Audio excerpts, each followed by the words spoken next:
দেখো না মা, আর কতক্ষণ বসে থাকতাম? বেরিয়ে গেছি, ভালো করেছি। বৃষ্টিতে ভিজতে ভিজতে বাড়ি যেতে হবে, না হলে সারা স্যারের বাড়িতে থাকতে হতো। গানের ক্লাস তো কখনই শেষ হয়ে গেছিলো, ভাগ্যিস তুমি ছিলে, না হলে আমাকে একা একা বাড়ি ফিরতে হতো। তাতে আবার এই অন্ধকার, আমার তো খুবই ভয় করছে। যা বলেছিস, চল তাড়াতাড়ি চল, বাড়ি চলে যাবো। চারিদিকে কি শুনশান রাস্তা বলো মা। মা দেখো, এখানে একটা কি সুন্দর বাড়ি।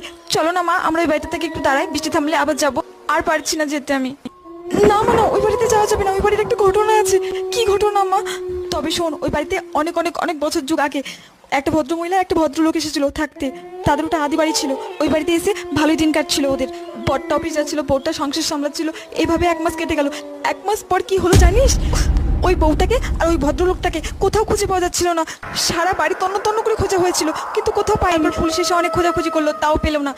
তারপর থেকে নাকি ওই বাড়িতে খুব কান্নার শব্দ আসে মাঝে মধ্যে। ওই বাড়িটার দিকে যে যায় সে আর ফেরত আসে না। মনে তাড়াতাড়ি চল, বাড়ি চল, ওইদিকে তাকাস না, তাড়াতাড়ি চল। হ্যাঁ হ্যাঁ চল।